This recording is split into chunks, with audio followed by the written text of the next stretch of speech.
Morning, everyone, and welcome to the June 2026 work session. This is June the 4th. Call this meeting to order. No one for public comment. We will move on to the approval of the minutes. You've been provided a copy of the May 7th work session minutes. Are there any corrections, comments, or deletions to these work session minutes? Hearing or seeing none, these minutes will stand approved as presented. Moving now into the department reports. First up, we have the Public Works Director, Jack Williams. Thank you, Mayor. Good morning. Morning. Just a few things to talk about. I guess you guys noticed we got some paving done on Washington Street. They've come in, they've striped it, done the temporary striping. We're going to wait and hold off a couple more weeks to do the final striping. One reason is they're going to have to do, it's called the conductive loop, that little loop that senses you when you come up to the traffic lights. We've got to cut that back in. So if you see somebody there cutting on a new street, don't panic. It's just they have to cut that small groove and then tuck that back in. When we grinded it up, it took out the old one. So that's, I talked to Britt Dye, and that's supposed to be done this week. So we're not cutting the street back up. So talking to Tony Gross, that's as far as they could get at this point where we had them.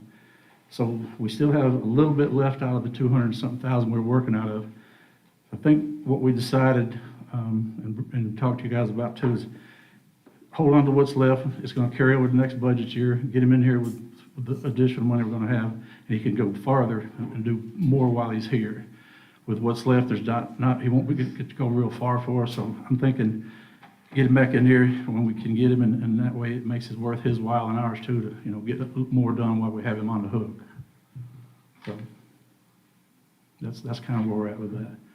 So he'll stop right there, and then once we get back into the budget year, he said he could try to get back in July for us, pick back up there some, and hopefully Cleary will have some more streets ready for us that we can get in paved with the water lines once we get them back in. So that's our plan there. Okay, any questions on that? All right. Other thing is we are going to activate our new gate system that you guys let us have. We're going to activate it this Friday. So the sensors will be on. We'll be back secured fully down at Public Works. I'm glad to have that done.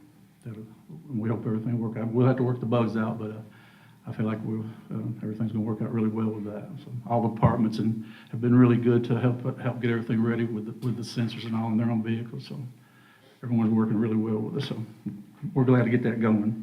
So during the day, will it stay open so that the public could come into the office, or will Yes, during our hours it will, and then we're there from 5:30 till 2, and then after that we'll lock it down and after that it's just access for the fuel outlet. Sanitation truck, we do have confirmation date. He actually sent a picture of the date. Cheryl will tell you. The EPG will receive the truck on the 15th of June. They'll do their post-delivery inspection. He said that would take about a week or two. So we expect to have the truck by June 29th, 30th at the latest, and be ready to roll. Of 2026.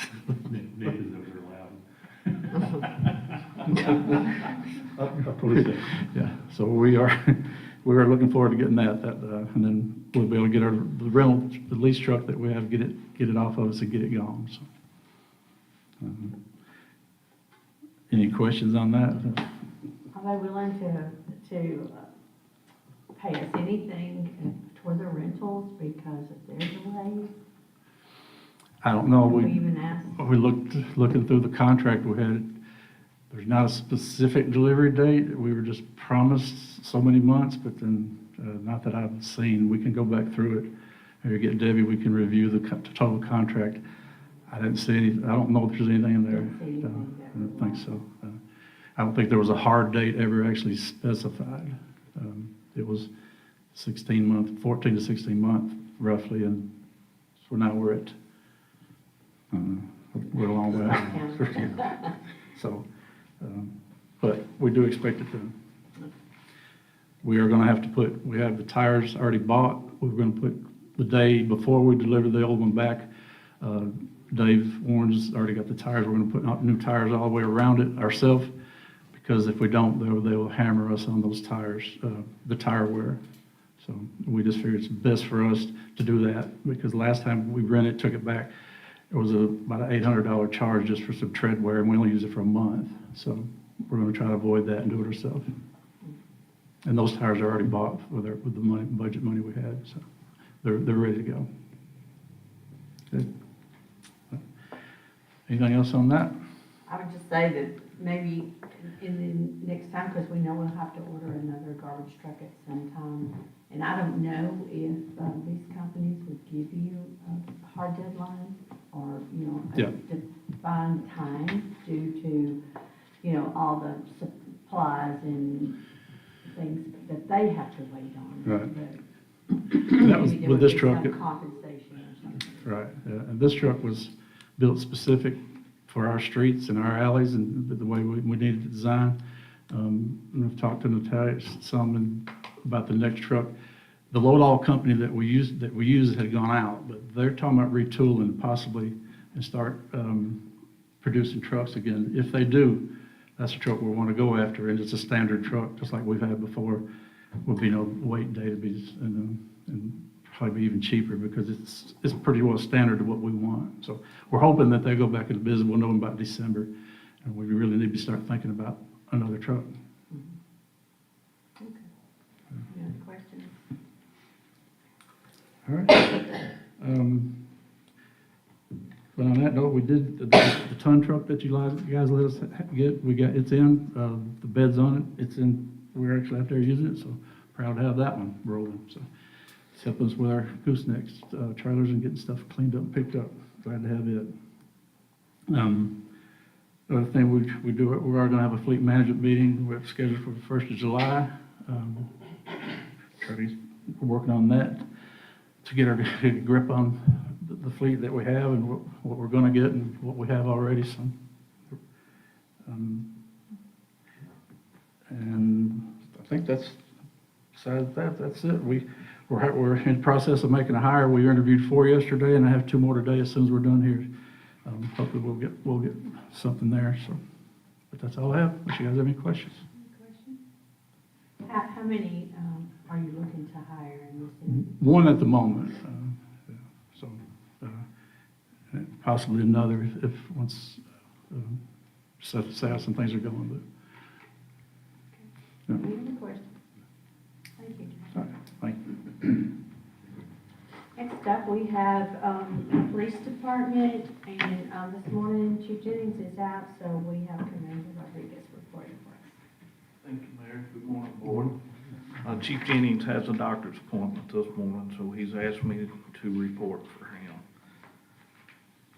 For the police department, we've had a permit for the Chamber of Commerce 250-year celebration on July 4th that we have approved and would like to move forward. We also have a Parks and Rec Department fireworks show permit for June 27th that we've approved and would like to move forward. Any questions on those? As far as the police department update, we've had an officer resign and transfer to Moore County Sheriff's Department. We have had another officer resign, no reason given, and we have an officer resigning to accept a federal position about the mid of July.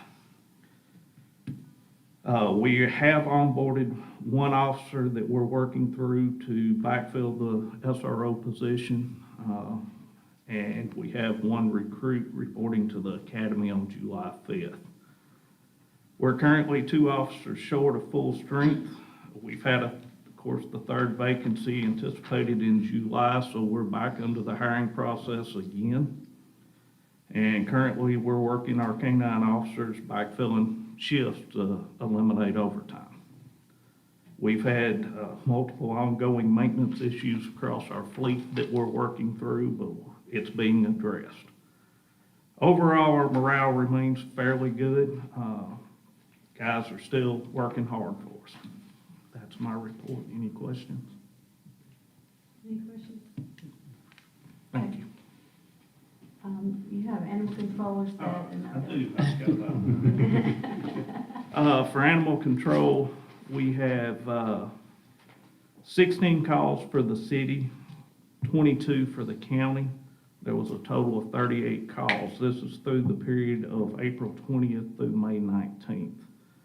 We've had 11 animals brought in that were city calls, 37 from the county. We've had a total of 12 adoptions, and we did have one return that was unable to adjust. We've had 7 dogs reclaimed. We were able to transfer 2 out to Russell Rescue. As of May 19th, we had 56 in shelter. I can promise you it is higher right now. And with our TNR program, we did have 3 cats spayed with Southern Alliance. Any questions? Do you know the ratio or know the calls daily? Are we dealing with the county more than the city on a daily basis? It varies, but predominantly, yes, sir.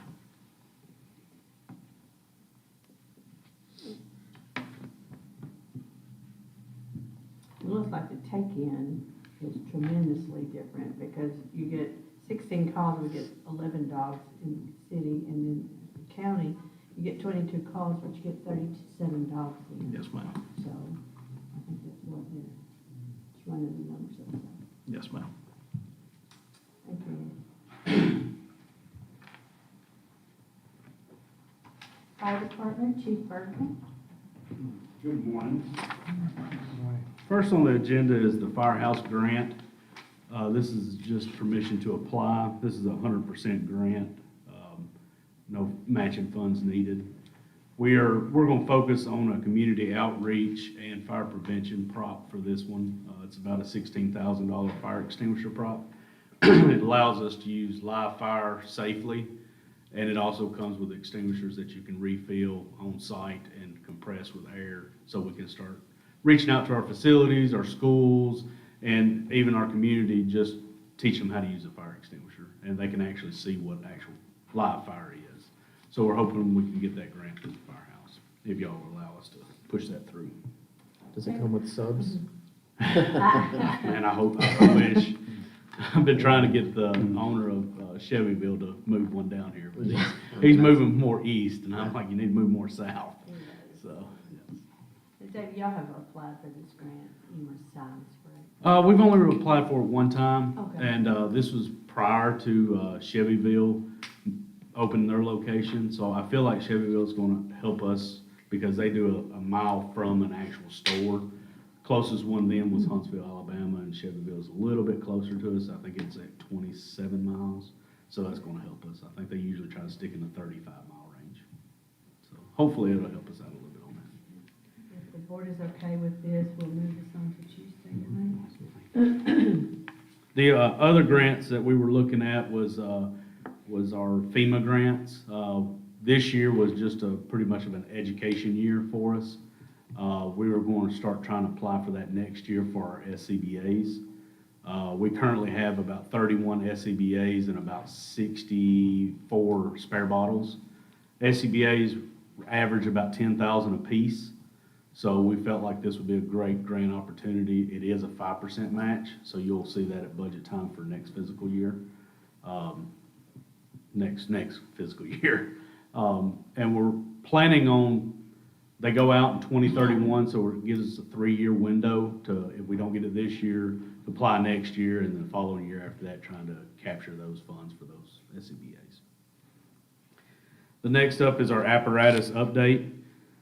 Feels like the month of May, that's all we were focused on, is trying to get our fleet back going. Luckily, we have one of our engines back.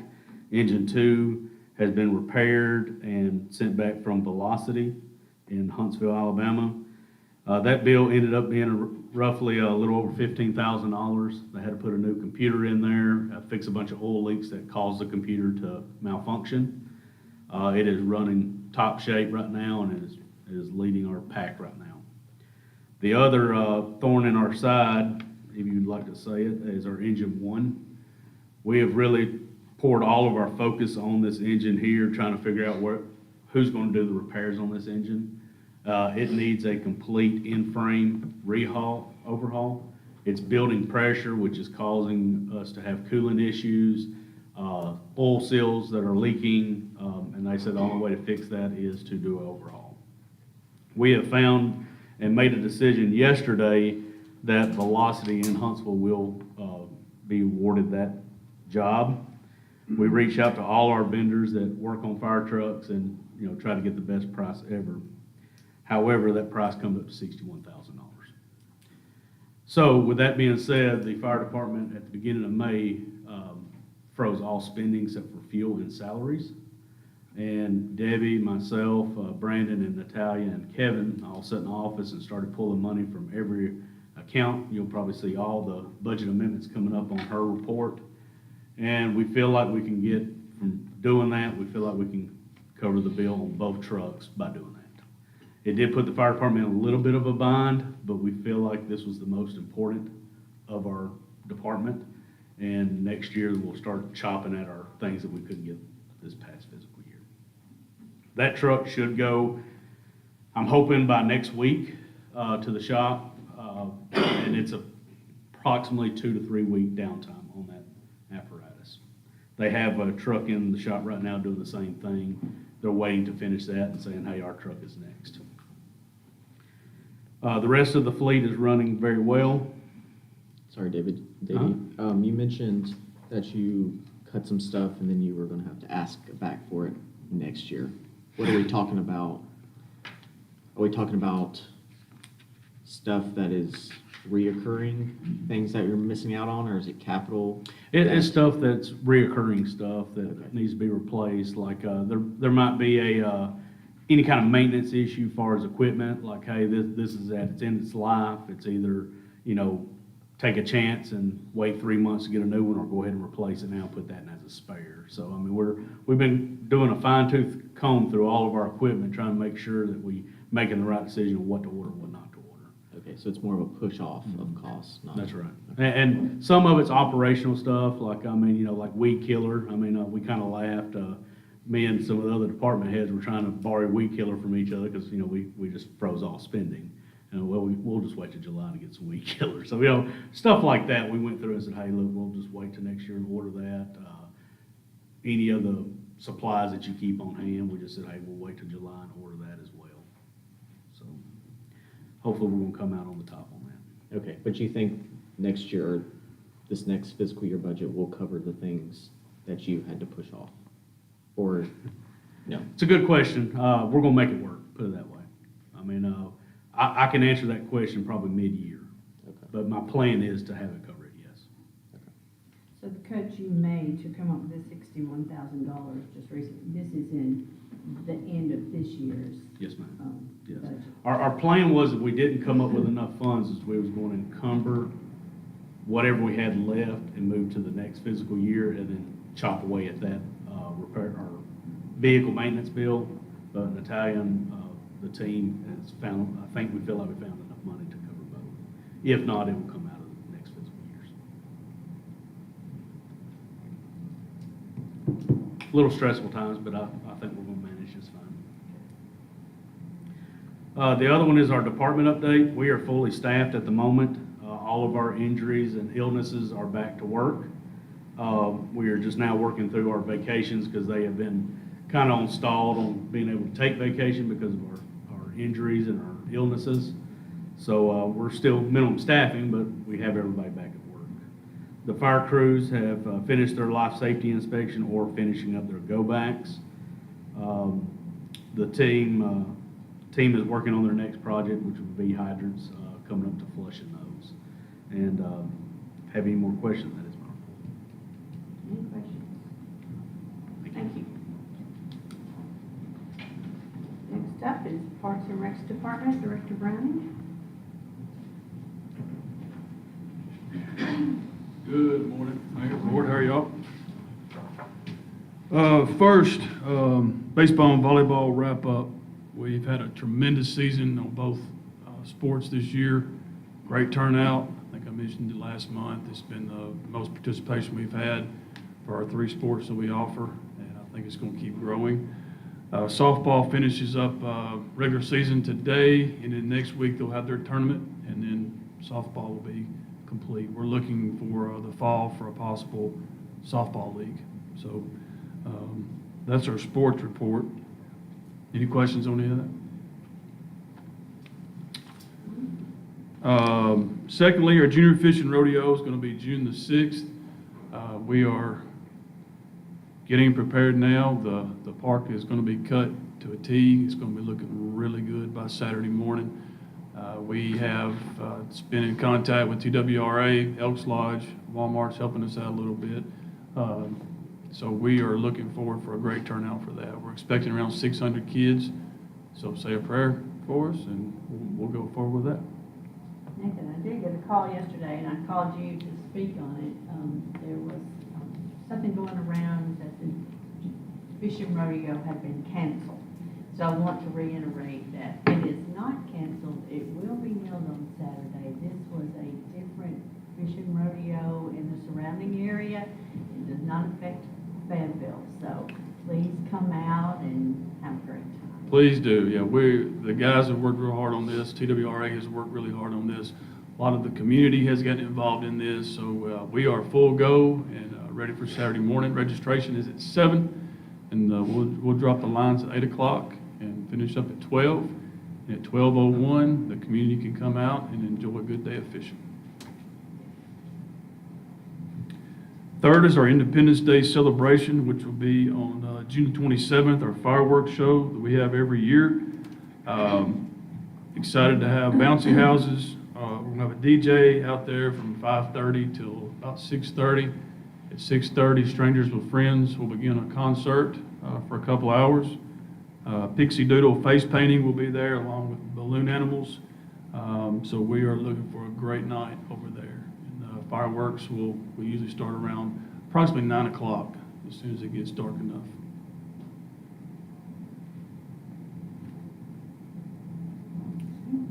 And finally, from our report, we are down one gentleman who, happy to say, he's supposed to come home today. He's been there for over 2 weeks. His wife is holding on, but hopefully for good news. I usually get about 2 or 3 updates a day. It's been quiet for a couple of days, so I hope that's good news that they're moving him and getting him ready to come home. So I should get another update today around lunch. But with him being out, we are looking to temporarily fill that position. We have conducted 3 interviews for that, and hopefully get someone in that position sooner rather than later. But our 4 guys have been working extremely hard.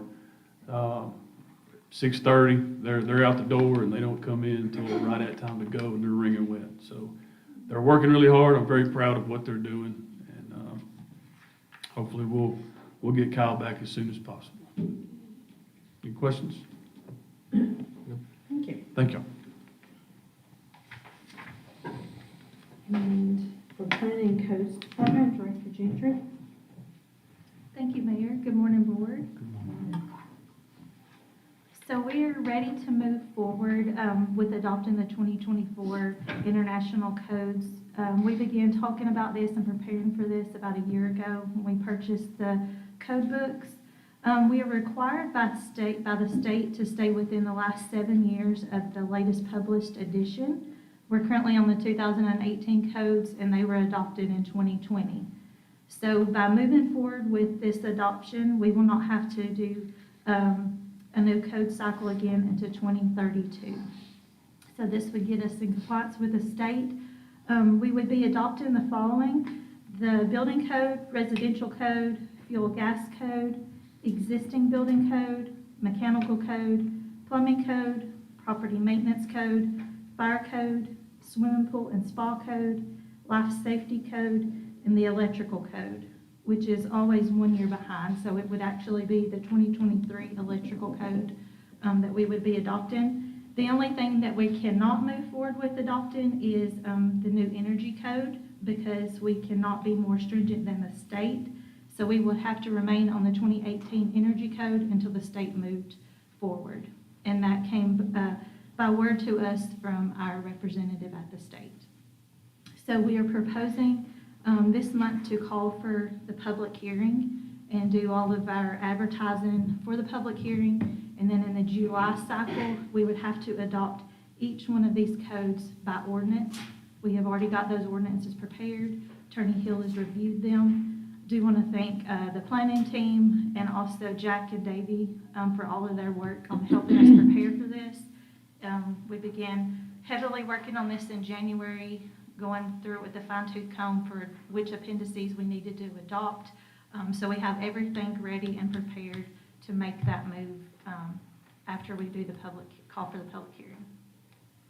Okay, if the board's okay with that, we'll move this to Tuesday night, just request a public hearing.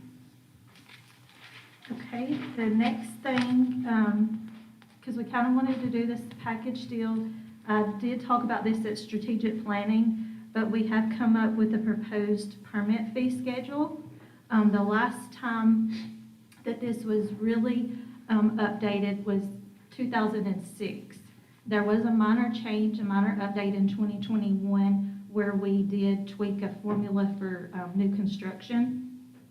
But we have not done a major change on this from our research that we can best tell since 2006. Jack was able to do a comparison of our 2025 permits. Last year in fees, for 217 permits, we collected $31,336 in fees. If we were on this proposed schedule, it would have been $82,157. The chart that came straight from the 2024 ICC code, we did survey several surrounding communities, and Tullahoma and Shelbyville, they're looking at moving forward with this same permit fee schedule. And also I don't know if the county is going to adopt the permit fee schedule, but they are also going to be moving to the 2024 codes so that our city and county will be on the 2024 codes after they do that adoption as well. There was a few items that we are keeping as set fees, just because if we had applied it to the chart, it would have just not been affordable, and for the amount of inspections and paperwork we have to do, it just wouldn't be the best scenario. So like the swimming pools, the demolition permits, fence and deck permits, and grading permits, they will all have set fees that are also lined out in the proposed ordinance. We currently already have set fees for these items, but we did increase these approximately $50 to $100 just to align with the type of paperwork we have to process and the inspections we have to do. So we do want to propose this. If there are no recommended changes from the board, then we would also move forward with the calling for a public hearing on this, and then would adopt it with the building codes in July. Is everyone okay with this? That's fee schedule? Yep. Okay, so we'll move that forward also. Okay, and lastly, we've also been talking about this for several months. This item, the C1 zoning district update, does come from the Planning Commission. We had 3 work sessions and went through this whole section and tried to update it to either some things needed rewording, some things needed deleting, removing as far as permitted uses, and then some things were added. So as you go through the document, the items in red, those were items that the Planning Commission is proposing to remove. The items in yellow is either we've reworded it or it is a new addition to that district. And keep in mind, the C1 district is the downtown square and 1 block off. We did add 2 new sections that are close to the end of the document. Attorney Hill helped us put together a building facade section where it would outline specific requirements for either remodeling or new construction in this district, because we definitely want to be able to keep, the look at the downtown and with new developments that either through remodeling or new builds. So we wanted something in there. We didn't currently have anything in there. that regulated this. And the other thing, we had several instances where we've had issues with dumpsters and/or pod storage type containers. And so we added a section in there where we would be able to regulate through a permit where these temporary items would be able to be placed for a minimum of 14 days. Now, if it's a big, large remodeling project, we would be able to either renew or extend this permit as needed. But this would help us with placement, making sure that people are not blocking other people's buildings. If there was an emergency situation, we would be able to have the information on how to contact or if we needed to get something moved quickly. The permit, we wouldn't be charging for this, but we would do a permit through Public Works and our TDOT if it was a state road, which normally that would also fall back on Public Works, but we wanted to put that language in there.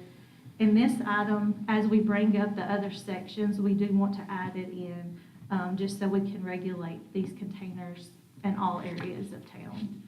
So those are the two big changes, the building facades and the dumpsters, and then we did really focus on the permitted uses, what we want to see in downtown, and or items that may worked, decades ago, but are no longer, most of those types of businesses were no longer in use anymore. So we would like to propose this. This would also, if there's no changes recommended, would also call for a public hearing and move to adopt by ordinance. If there are changes that would be requested, this item would have to go back to the Planning Commission and get their input on it, and then be brought back up to the board. What is your deadline for changes, Christie, that you need back to you so you can determine what you're going to do? Well, if there are changes, then it would go back to the June Planning Commission meeting, which I believe is the 23rd. So we would not do any action on this item if there are going to be requested changes. We would have to go back through this process and bring the document back, get it to the June Planning Commission meeting, and then bring it back to the board in July. I have a couple questions. One on dumpsters. If there's no fee to get the permit, if somebody's not got a permit, what are you going to charge them for not having a permit? So how are you going to enforce it, essentially? We would determine who had put the dumpster out there, and we would have a form where we could get that information and bring it through the Public Works, or get it down to Public Works. Okay. But it seems like somebody could just go put a dumpster up without permission from the city, and then there's no ramifications. You're just going to go out there and give them the permit anyways. That sounded really aggressive. I did not mean that to sound aggressive. No, I get. We can entertain charging for that. We were just, with the issues that we had, Yeah. we just really were trying to, number one, get a timeline on it, and number two, get the placement, because Yeah. they do just, and we'd also put, if there is room in the back of the building, that's where it would need to be placed. The blocking the parking spaces and Yeah. from the building would be be the only resort kind of thing. Yeah. Okay. Yeah, that's what it comes to mind when around downtown, when somebody puts a bit large dumpster out. And then even if we say you have to have a permit, it's still going to sit there. But would we still enforce a time limit on it? The 14 days. It's got would- 14 days. Yeah, that's going to be our baseline. Okay. And then, of course, the building inspectors would determine, if it's warranted to need longer. Are you still Okay. actively doing demolition, or, what? So it's not just sitting there. Okay, so it's less of kind of a permit, it's more of everybody knows that you only have 14 days, you can leave a dumpster there. There's no approval that's needed to put the dumpster there, you just have 14 days. Well, that's where Jack and his guys would come in to, we would have all of those guidelines set out on the form that is given. Because the placement is because we've had instances where people are trying to put it I don't want it blocking my building, I'm gonna Right. put it next door. Somebody else's, or, yeah. That sort of thing. So it really is we didn't have any way to enforce a time frame or have really any information. We would just show up and there'd be dumpster there. But that way, when people are pulling permits, we also will be having that conversation. Okay, you're looking like you're gonna be doing demolition. This is also the process. We'll have the forms up here to give them out with the building permits as well. Okay. And have Jack collect all Well, that. assuming that there's going to be on the new permit fee schedule, they have to come in and apply for that requirement. They would be applying for their dumpster if they needed that as well at that point. So we're already in the fee structure, we're already, Kind of doing it. Okay, you know, okay, okay. okay. On from dumpsters. The building facades, I think it says number 6, exterior insulation finishing systems. So I know on the west side of the square, the back of the buildings, are those EIFs? I think the back of the tavern and the back of Bumblebee. Is that what you're considering exterior insulation finishing system? Say it again, what'd you say?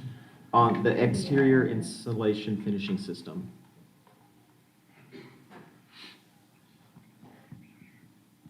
So we're allowing metal siding, No, we're not. this is not, Not permitted. not permitted. So I'm the one who put this together. Oh, okay. And I will say I was largely using Winchester's.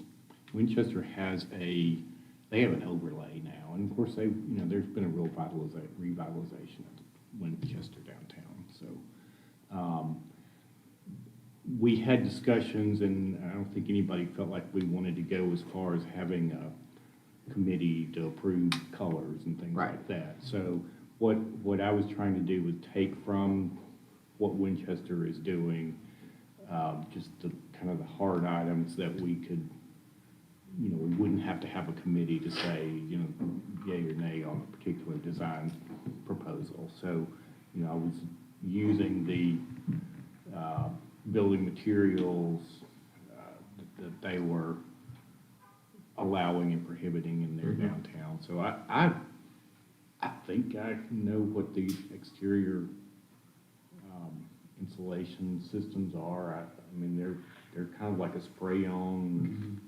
Okay, so It's like final. Underneath the building here. okay, Yeah. so it's the Spray on. spray foam Mhm. stuff.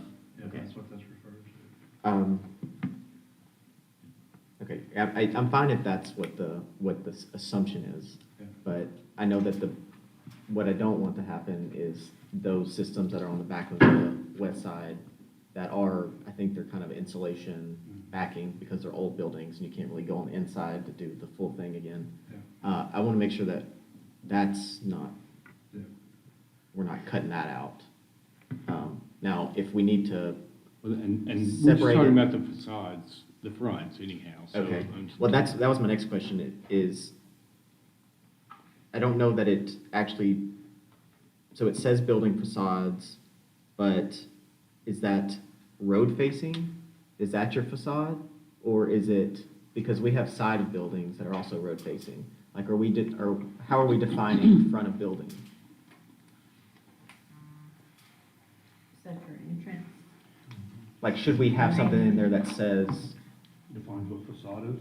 Well, defines about what the front of the, Paragraph 1 says all lot frontage walls, including the side dimension on a corner lot. So I think that's We can going to use that cover as- the front wall on the non-corner lot and the front wall and the side wall on the Okay. corner lot. all right, I'll go with that. So, from this, the back of a building could have potentially this insulation system. And of course, Okay. anything's grandfathered in that's there now. Right, yeah. I just know only 2 buildings have been able to do it so far, and I don't want to stop other buildings that would be able to use that. But if it's only front and side and we've determined that, then I'm good with it. Okay.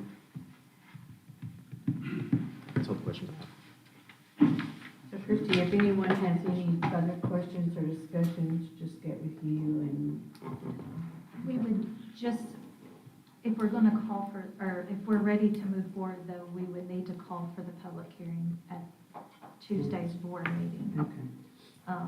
So we would either need to move forward with calling for the public hearing, or if there are gonna be, if there are known recommended changes, then that's when it would go back to planning commission. So, Johnny, would you recommend to go ahead and schedule for the public hearing? And if there are any delays, could we move that? Does anyone know that they want to make proposed changes to it? If so, I mean, it was probably pointless to call for the public Right. hearing, but if you think you're good with it now, let's do that. And I guess if somebody changes their mind between now and then, we can change the. Do you have any questions? I'm good to go to public I'm good. hearing. Okay, so we'll just move it on, Debbie, for Tuesday. So all items, excuse me, all items proposed will be calling for a public hearing, and then we'll be voting by ordinance in July. Okay. And then I just had a couple of quick department updates to mention really quickly. We did hold a BZA meeting on June the 2nd. It was for a front and side setback variance that was granted for a vacant lot on Riley Circle. So there'll be a new build on that lot, new single-family home. We are actively addressing all grass and property maintenance concerns, but we also are working with residents. May was extremely rainy. We've had all kinds of issues. So hopefully these last few days of dry weather, everybody's getting caught up on their grass. But we will continue to work with all of the residents on those issues. We are also continuing to monitor all signage, all temporary signage. Of course, we have political signage going, but we did have a lot of inflatables and things along Huntsville Highway last week that we had to take care of, specifically the hot air balloon. So we did get all of those down. So everybody went kind of crazy at once. We do have 9 total firework tents this year, which is 2 more than last year. So those are starting to go up. Their selling period starts on June the 20th. And I know some of them are already starting to put their tents up. So we're monitoring them, and we'll be doing inspections as they get set up and before they're ready for business. And then also, we're continuously monitoring the food trucks. We've had several of those in town, but so far, all of the ones that's been set up do have active permits. So we're good on that. That's my report. Okay, any more questions? Thank you. Thank you. That moves us to the IT department. Jonathan Maldonado.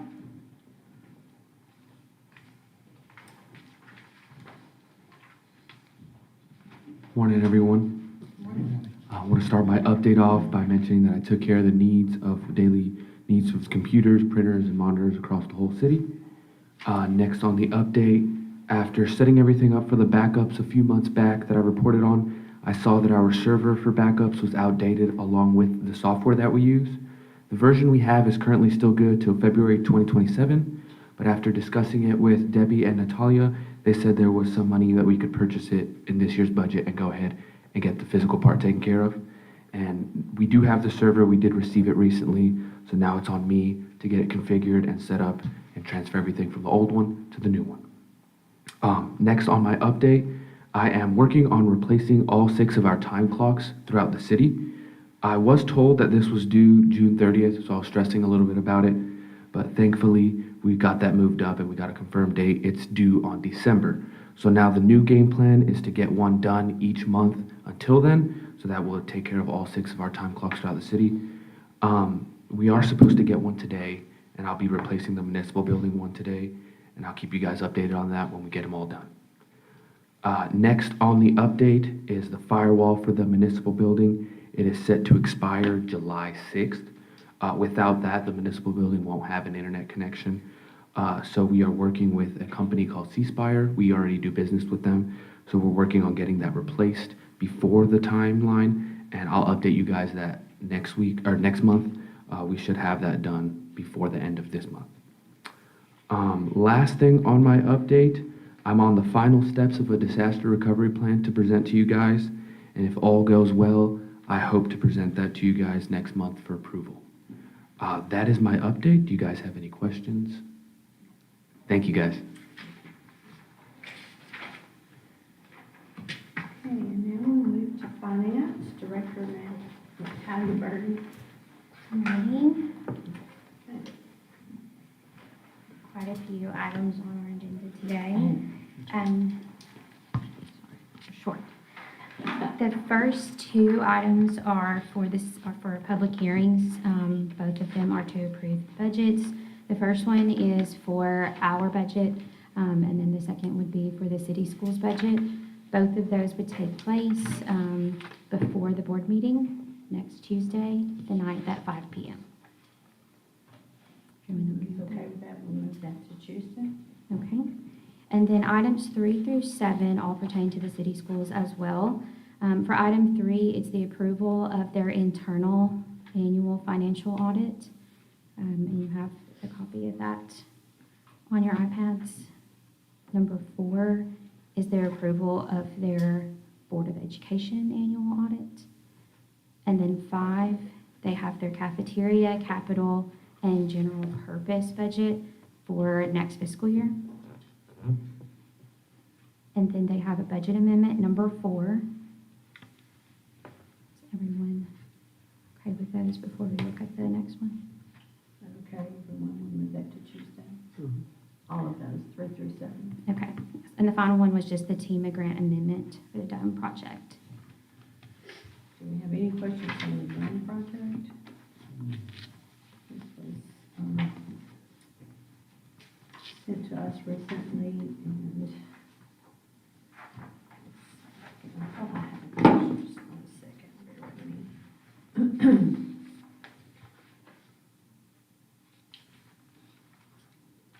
So in April the 2nd, I received a letter saying that the project had been approved for a total of $12 million.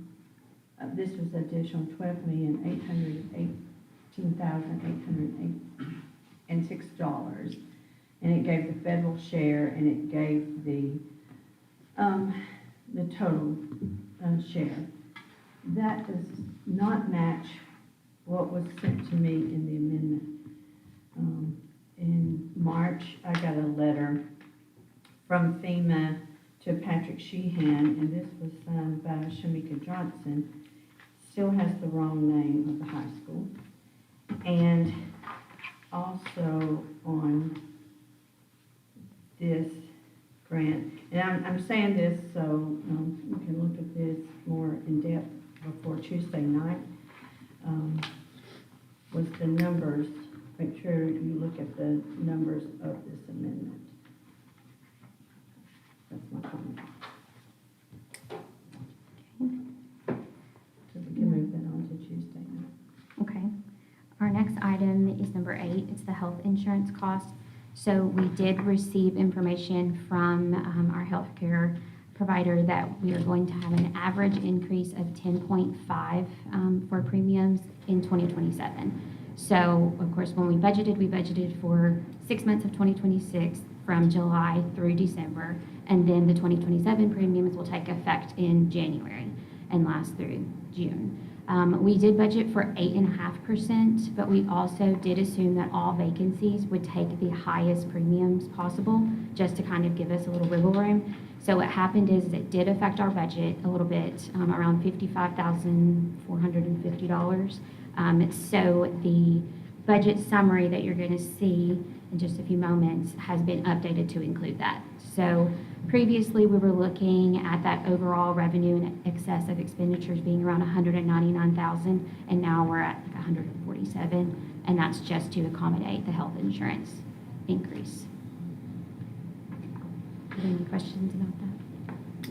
Any questions on the budget amendment? Let that on also. Okay. The budget amendment, again, number 9, is just mostly to cover all of our spending through June 30th, any items that were maybe under budgeted, and we ended up having to pay more for like vehicle insurance premiums, building insurance, those kinds of things, and then just regular costs throughout the year. So it is large, but again, it's pulling from the departments and moving money for the most part where it needs to go. There are very few items that are being pulled from the fund balance. One is from sanitation fund balance, and that is, again, for the ongoing cost of the rental fees for the sanitation truck. And then there's, I think, 2 other instances where it's coming from the fund balance, with the large one being to compensate for salaries for Parks and Rec. But for the most part, everything was able to be covered from the departments themselves. Okay. So number 10, we did talk in Finance Committee about the CD that matured on May 21st. The highest rate was from First Commerce at 3.5% for 12 months, and that is the same bank that it was already at. So we were able to just go ahead and renew it and leave it there, and keep all of the terms as they were. And that was the previous interest rate also that it was at. Okay, and then number 11, approval of tax rate at 1.3667, no rounding, that number exactly. Is this the current rate? Yes, ma'am. So again, the approval of the tax rate at 1.3667. This is the same as last year. Yes, No ma'am. increase. On Google. Yes. Yes, no increase, no change. Okay, and then number 12 would be our approval of the fiscal year 26-27 budget. We have already discussed that one change. You did get the updated summary there for you. Any questions? Any questions? Was this published in the paper? It was published prior to the insurance change. We did have, or we have to publish all of the funds for the public hearing, but we didn't receive the insurance change until right last week, Thursday, I believe. Okay. And we're still okay, we're allowed to do that? We're still in good? Maybe I should know. Mr. Hill? We'll look into it. Okay. Let's assume so. Okay. And You we'll hear send, otherwise. the comptroller's been very fair over the last year. We'll Okay. send a quick email just to make sure. Yeah, I did reach out yesterday and did mention that, and just to make sure that we're kind of on board with everything we need to do. I'll let you guys know if I hear anything. Otherwise, that's to the contrary. And then lastly is my report. So you do have your updated cash balances for April that are attached after the report. So the local option sales tax that we received in May was $361,896,000. We did have a 12.43% increase from last year. State share sales tax in May was $83,081, and this is an increase of 5.9% from last year. And occupancy tax was down 34.5% from last year, but we did receive all payments in May, and they totaled $9,163. And then finally, in Finance Committee, we did discuss how we have some year-end procedures that we really put into place this year with the directors and different departments, just making sure that we could kind of freeze spending where necessary, except for those recurring operational costs that we needed to get through this month, just to help us close out our fiscal year a little bit more quickly. This also helps us because we know that we are going to be encumbering some funds, possibly for the fire truck, definitely for paving. So it lets us start working on those things and have a better idea also of what we're going to be returning back to the fund balance from unused funds for this budget. And that is my report. Any questions? Okay, thank you. Thank you, Tom. Okay, and now we are at the city administrator. Good morning, Mayor and Board. If you do not mind, I'm going to ask Monica, is she still on here? Oh, yeah. Would she speak on our drug and an alcohol testing policy that we would like to amend.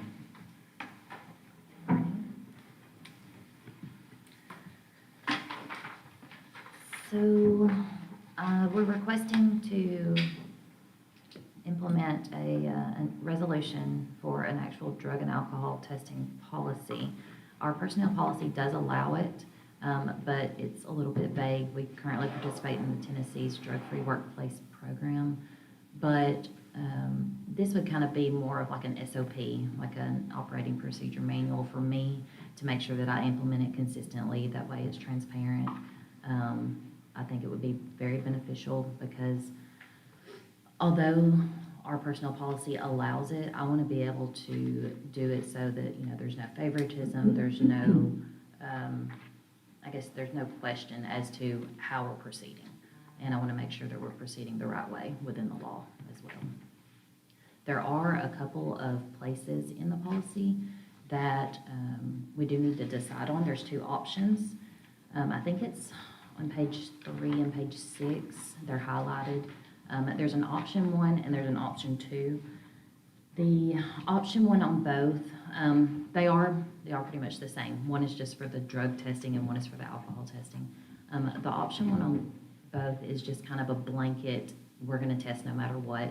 The option 2 does give a little bit more clarity and guidelines, I guess, on the procedure. It gives a little bit more discretion as to the situation and kind of doing it on a case-by-case basis instead of just the blanket testing.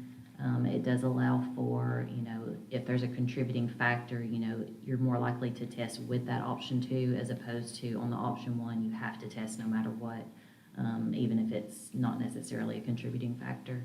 As I read over it some more, I am leaning more toward option 2 just to give us a little bit more discretion on, you know, not having to test on every single thing, especially if it's not necessarily a contributing factor. Like if there were a vehicle accident and someone hit us, you know, right with the option 1, I think we would have to test no matter what. And with this option 2, you know, it's clear that they were the ones at fault, and that's just an added expense and added procedure we would have to do. But do you have any questions? And I will say that this policy was put together, it was provided to me by John Groves from MTAS. He said it was put together in coordination with PEP, Alicia Hodge, who used to work for MTAS, now works for PEP, but also they did it in line with the drug-free workplace program. And PEP is our... That's our insurance company, Public Entity Partners. They insure our property liability and workers' comp. I think option 2 is the best based on my experience with drug testing. I'm good too. Option 1 ties your hands too much. Okay, so we need to move this on to Tuesday night to vote on the Please. first. Option 2 on both, right? Well, Yes. Option 2. Yes, yep, that's your recommendation. that's my I'll go with that. recommendation. Thank you. Thank you, Lauren. Thank you.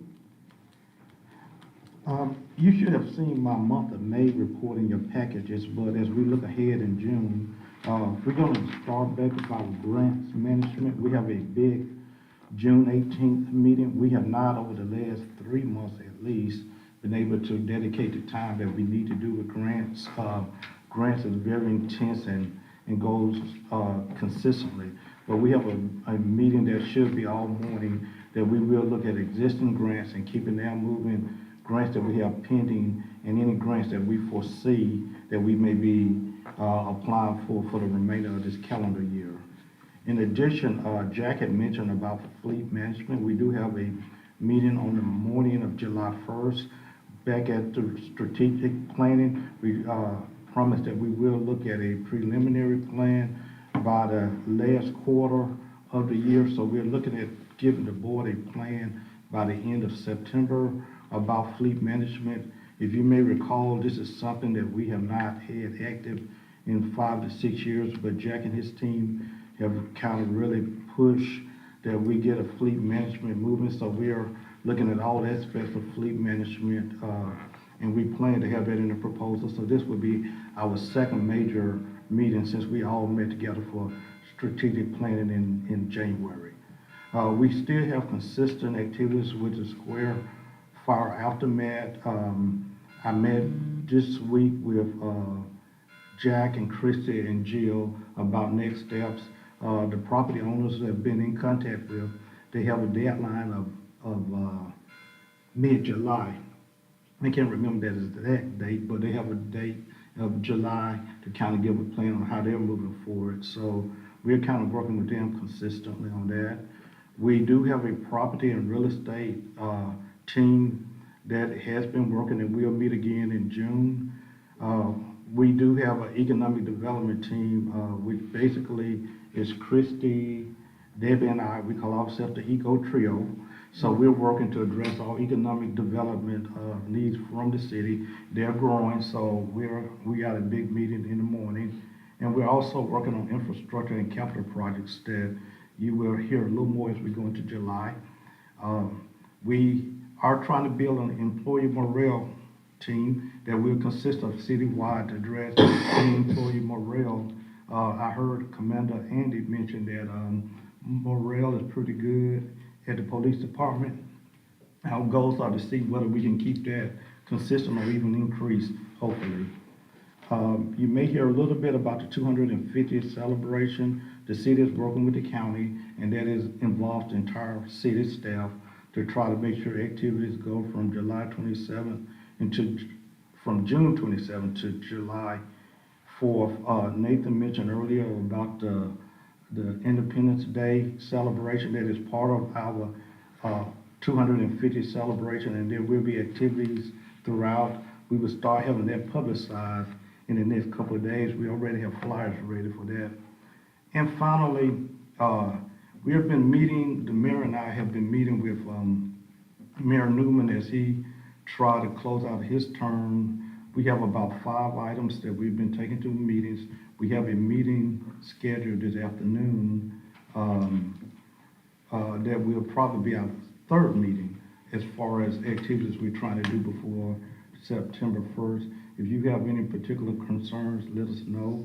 We're talking about everything from animal control to sales tax auctions to just 250. I mean, the list is growing, but if you have any particular concerns, let us know. We meet today at 1:30 and probably have another meeting around mid-June. And unless there's any questions for now, that's my report. Go ahead.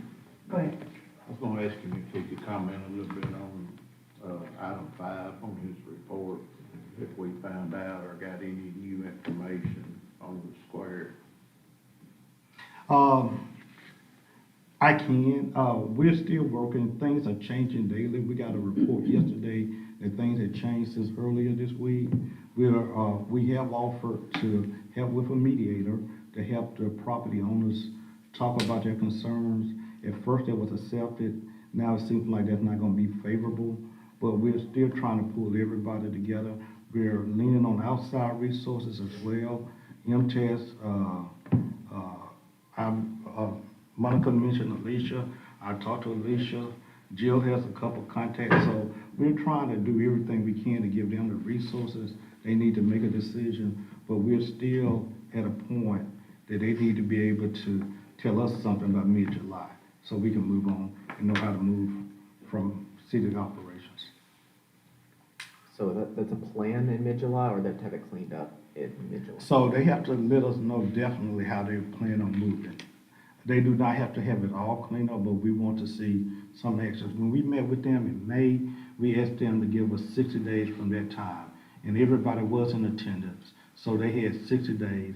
And I want to say that date, and do not hold me, but I want to say it's July 13th that they have to do that. We've been, they have had communication from our office every week, sometimes daily, since that time to give them all the information they need to move.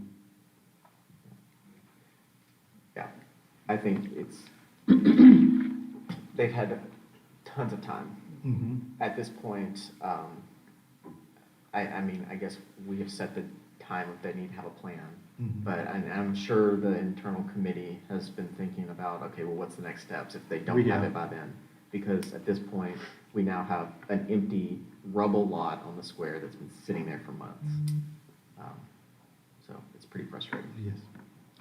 And it's taking a lot of time. I mean, we're talking about all the other things we need to do, so if, just being mindful that in addition to everything else we got, this has put probably about 30% more time on staff, so we have to have it move. I mean, Jill in particular, I mean, she is out there daily with these folks, so we got to have it move just so we can take care of other city business. Also, Kevin, in our meetings with the county mayor, there's some things that we wanted to get clarified, agreements that have happened over the years that a lot of us were not there when it happened. Mayor Newman may not have been there. It's like joint ventures that the city and the county have. And at least to get it documented on paper, like our agreement with the Fayetteville Lincoln County Library. Right. They are now, their building is paid off, they're paying their own insurance. And so we just need that documented, who owns the building, how is it deeded, who pays the insurance, and that they are now on their own, they get donations from us as maintenance of effort. There's also like the animal control building. There's several different buildings around town. We need to make sure that the deeds are proper. We need to have documentation, who is paying the insurance, so that it's fair to both governmental entities. And for going forward in the future, it's documented, it's an official document. So, because we're going on hearsay, we're going on what someone thinks it is. So we're trying to get all of that completed before Mayor Newman exits. So that's another thing we're working on. And if the board, if they think of anything that they need to have in these meetings, let us know. I have started getting emails from commissioners talking about certain items, so we certainly want to give the board opportunities to present any ideas that they have. So. I appreciate that you guys are working on shoring up these long-standing handshakes, essential. I mean, that's all we've heard. I mean, growing up here, it's that everything's just on a handshake, which is completely unacceptable, especially for the taxpayers, to just be willy-nilly out here with no documentation. So thank you for hammering that point. I mean, we need everything documented. We can't be relying on what people think they thought 20, 30 years ago. Agree. And I think it's for the best protection. I mean, not only myself, but several of the department heads had to come in without official records of things. One, I say jokingly, I almost lost him after the second week because it was not any items about where to find stuff. So, you know, we had to create some of it as we go. So I do strongly stress, no matter where we go, as far as Fayetteville, that we have some type of documentation to tell us why things exist. And things have changed since the handshake time until the current day time, such as the library. It started out that, you know, the city and the county were taking care of all of it. And over time, they have evolved to the point that the building is paid in full. They are standing on their own budget. They're paying their own insurance with the help of the city and county's maintenance of effort donation. So, you know, things change over the years, but it's not documented. So that's what we are striving to get done. And that concludes my report. That's all of your report. Okay, if there's nothing else, no other questions from the board or discussions from the board, we'll call this meeting